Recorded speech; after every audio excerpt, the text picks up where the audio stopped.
Happy Halloween, everyone. My name is Wayne Kane. Recently retired from Center College after almost 50 years working in facilities. And over the years, we've had some different people come forward, and I've had some instances where there have been some spooky things happen on campus that were unexplained. So I want to tell you a few little stories about campus and some of the things that I'm getting ready to tell you. These are not stories, these are facts, things that either I have seen or other employees have actually experienced, so they are real.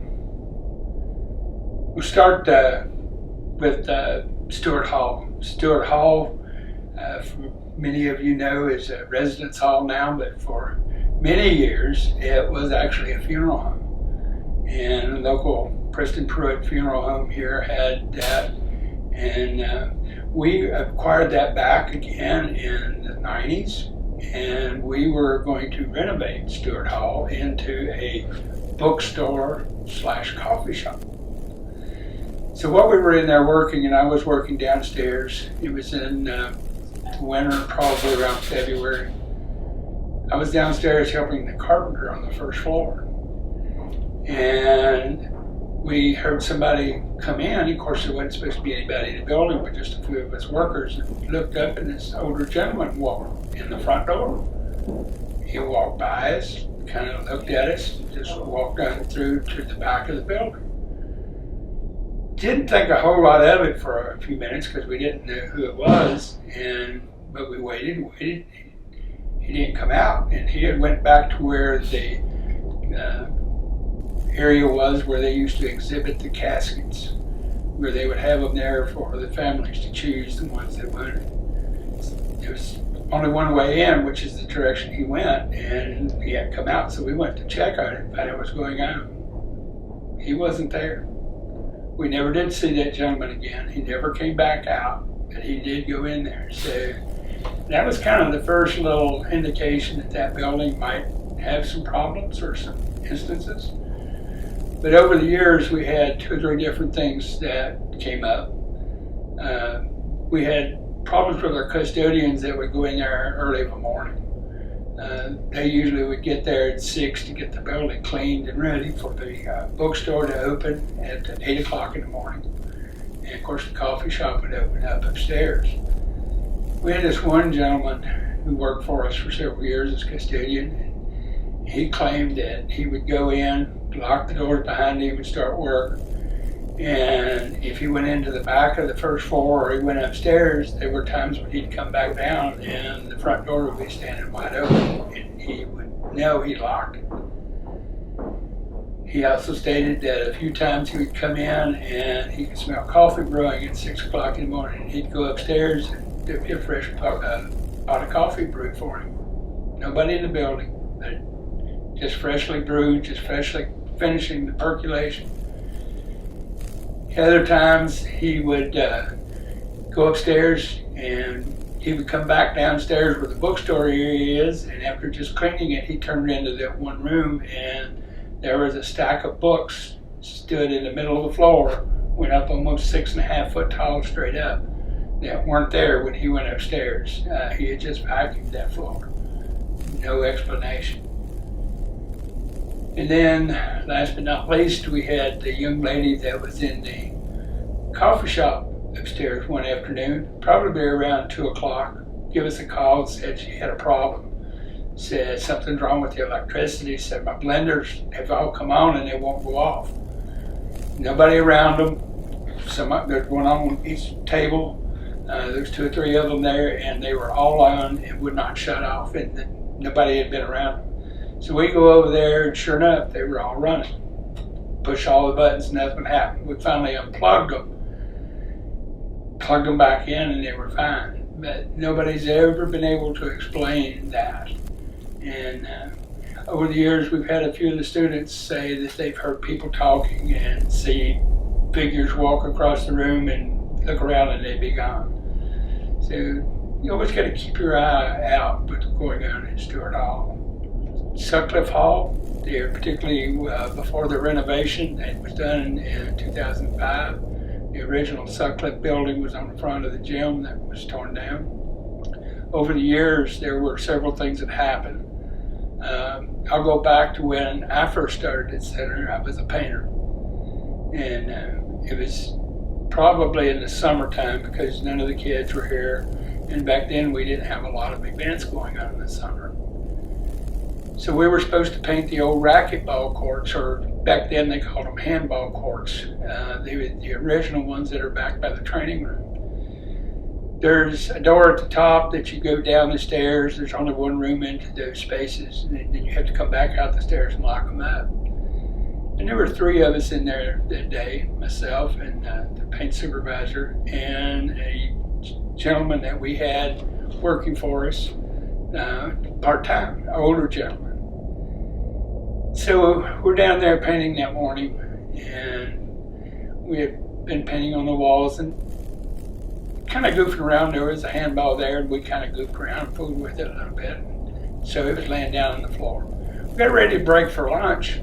So we come out of the handball courts, turned out the lights, went up the stairs, shut and locked the door. Well, about the time we get to the exterior door, we hear someone playing handball. And hey, we just got wet walls. The paint's fresh. Can't be doing that. So we run back to the observation windows, and the lights are still out. And you can still hear the ball slamming against the wall. So we go to the door. It's still locked. We unlocked it. Walked down into the area, into the handball court, flipped on the lights. The ball is rolling across the floor with paint on it, and nobody's in the room. Needless to say, we left, and the gentleman that was working for us part-time would not come back. He left and never came back after lunch. He wasn't going back into that building. So that building has had some different situations. We had a custodian one night that was locked up after the basketball game. And he was the last one to leave the building. About the time he got outside, he could hear what sounded like somebody playing basketball up in the gym. It wasn't supposed to be anybody in the building. He had cleared it. So he goes back in. Sure enough, he went in and turned on the lights in the gym, and basketball was rolling across the floor. Nobody was in the building. There was nobody in there. He had never found out what happened. He left and refused to work in that building after dark again. He would never work another ball game. There were a couple of instances where we had people that in the old ballroom would be out there working or doing something, and they could feel or hear somebody. Lots of times they would actually hear them walking across the old creaky floor, and basically felt like they were walking upon them. My dad was the electrician back in those days. And he told me he was in there one day and he was working on some lights, and he heard somebody walking across the floor, and he turns around, nobody's there. And he goes back to work, and all of a sudden somebody grabbed him on the shoulder, and he spun around and still nobody was there. And he swore that until the day he passed that was a true story. I personally was upstairs in Sutcliffe, and in the office area, in what used to be old student life area, and where the original boardroom was for the trustees, there was an office there that had a door where they could set up a projector and show films in the ballroom. And I was up there, and I heard somebody out in the ballroom again, summertime, nobody around. So I opened that little projection door and looked into the ballroom. I couldn't see anybody, but I definitely heard somebody in there walking.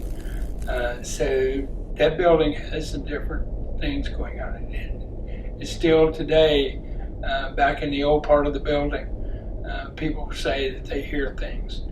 That area now is where there is a locker room, and I'm not going to tell you which locker room it is because some of the young ladies may not want to go back in and change clothes again in that space.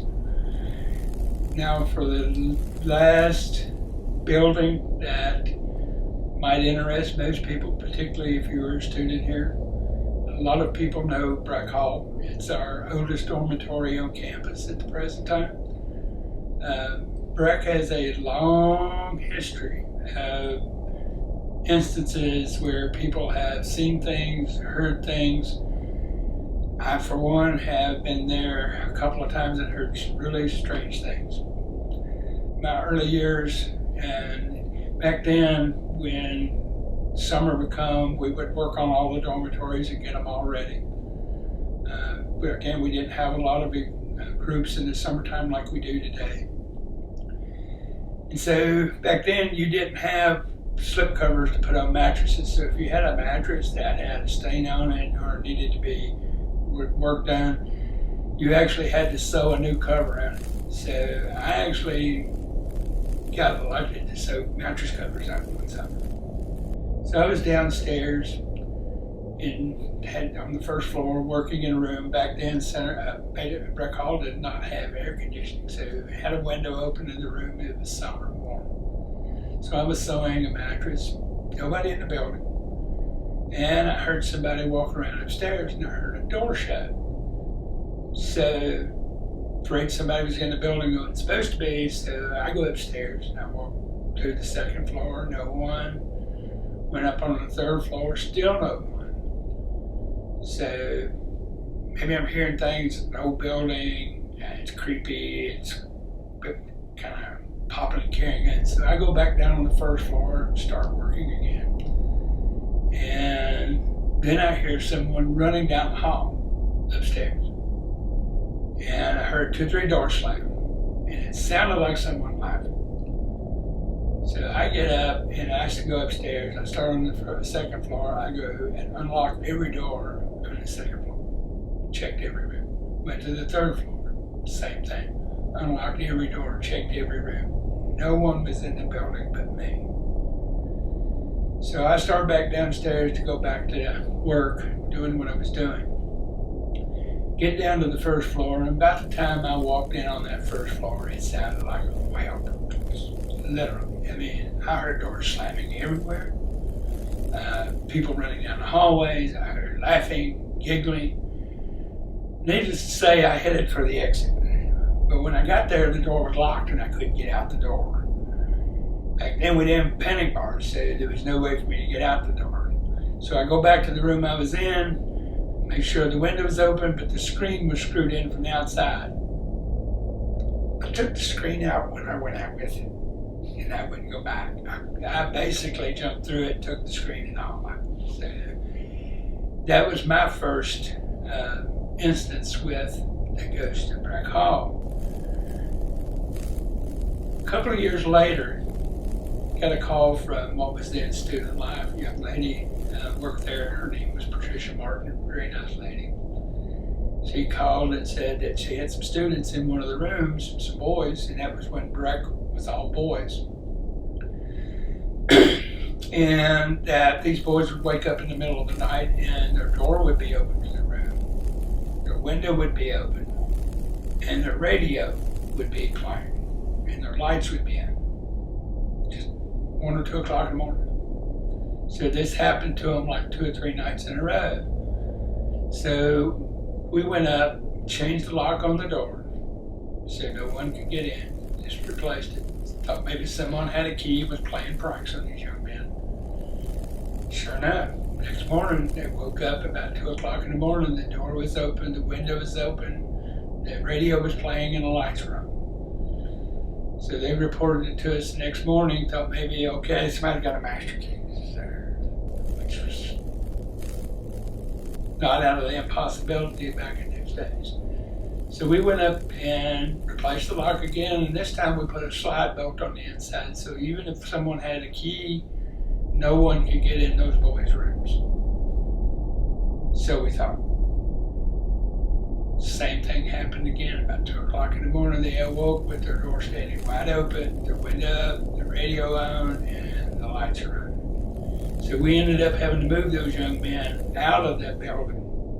We moved them totally into another building, locked that room up, and kept it locked. Just because we didn't know what was going on. We wouldn't tell anybody later on what that room number was, but come to find out, that was where it really started to take effect and where I really started to notice and started asking questions, because my instance was what was going on, and of course then this happened. Well, over the years, there would be some different things that would happen and cause us to couldn't really believe in that.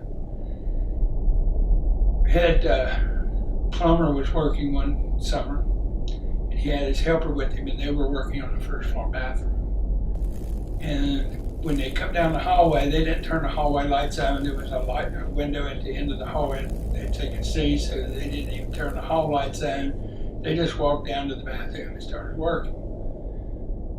Well, the plumber had to go out to his truck to get something, so he goes outside. Well, while he's out there, his partner that was still in there heard somebody out in the hallway, so he goes out and looks, and he sees a figure down in the hallway in the shadows. And this figure is walking down and goes to a room and opens the door and walks into the room. You know, he thought maybe his plumber, his partner who was working with him, had come back and was playing jokes on him. About that time, the plumber actually tapped him on the shoulder and come in from the other direction.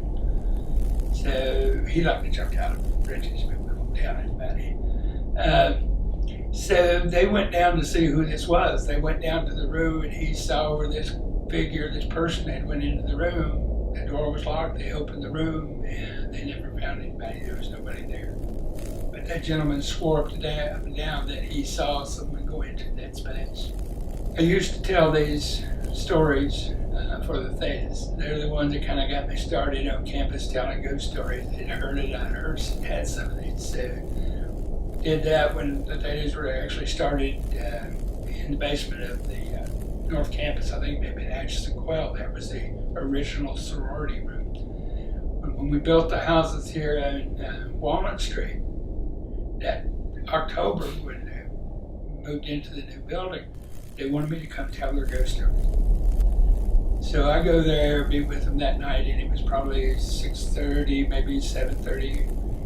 And so they had me sit in the living room in between the two windows, face wall. So they had a chair similar to this. It was a really calm, actually fairly warm night. So they actually had the windows open, let some fresh air in. The room was full of girls to hear the stories that I was telling about Breck. So I told them a couple of the other stories with the other buildings like I've told you. And I said, now we're going to talk about Breck. And when I said Breck, the curtain to my right, and again, you got to remember there were two windows, both of them open. The window to my right, the curtain blew straight out into the room and then fell back when I mentioned the word Breck Hall. The girls literally went nuts. And I turned around and I said, he's here. Peter is here. And again, that's part of the story and part of the history, but that night, out of the blue, in the new building, when I mentioned the word Breck, only that curtain, the one on the left didn't do that, but that curtain blew out. We were doing inspections. For after the school was out, we were doing room inspections, and my co-worker and a young lady from Student Life were inspecting Breck. I was inspecting Breck with another building with Ann Young. Well, we've been working at it pretty much all day. At about 1:30, 2 o'clock, the gentleman that was working with the young lady from Student Life at Breck come running up to us. We know which room it is. I said, what are you talking about? We know which room is haunted in Breck. You're crazy. They told me a room. They said there's a face on the wall. When you walk in there, there's a face on the wall. I pretended that it didn't happen. That they were just imagining things, and that was not the room anyway. Well, once they left and went away, and I was ended up by myself, I went up to Breck Hall to look because the room was the number that they had told me, but I wasn't going to admit it because we didn't want students to fear that room and not stay in that room. Sure enough, when I opened that door up on the right-hand side, there was a big black smudge on the wall, and it looked like somebody sitting there staring at you. I had it cleaned off that day so nobody else would even think about it, but that was the room that happened. So Breck had some instances. got a call one day that back then we had telephones in each student room, that all of a sudden people's phone would ring and it would be for somebody down the hall. And then that person's phone would be ringing down the hall on the other side. The interface for all the phones was in the attic. So we go up in the attic, and somehow someone or something had taken all of the wires and just switched them around. So all the rooms were ringing, and their phone lines were ringing in different rooms from where they were supposed to. No reason for it to happen. No one would have access to that, but it happened. Also, we were doing room inspections, and again, and Young can vouch to this, who's in the student life. We were doing inspections in Breck, and there were 5 or 6 of us walking through, and we went up into the attic. When we went up into the attic, there's a ladder that goes up next to the roof, and you have to climb that ladder, and there's a roof hatch that gets you up on behind the back of the steeple. And we always keep that locked with padlocks. 2 chains and 2 padlocks to keep that from blowing off, or for any students if they got in the attic from getting out on the roof. That day when we walked in there, we noticed the light coming from the ceiling, looked up, and the hatch was open. The chains had been pulled out of the wood completely. The bolts had been completely broken out. The roof hatch was open. That's happened on 4 different occasions over the years. No matter how we lock it, it would end up always getting ripped open and be standing open. So, Breck is always the one that you've got to watch out for. We actually did a seance.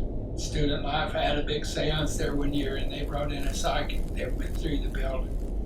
And along with everything that we had told them, the psychic went from room to room to room throughout the building, talking to students and going through. And when she came back down, she told us that there was a spirit in the building, and that his name was Peter. Well, at that point in time, I hadn't told anyone else that the student's name that had passed away, his name was Peter. But here was a psychic all of a sudden coming out with his name. She said he was going to be okay because he wasn't going to hurt anybody. He was in good spirit, but he was still in the building. So if you're ever in Breck and you're ever around Halloween or even just alone, say hello to Peter if you think you know the room, but I'll never do. All right, folks, I hope you enjoyed these stories, as people call them, but again, these are actual facts and things that have happened on Center's campus. If you're ever out and about and you happen to be in Breck Hall, please say hello to Peter and wish him well, because he's still there to this very day. Happy Halloween, everyone. Yeah, just put the mic there in the chair, Wayne.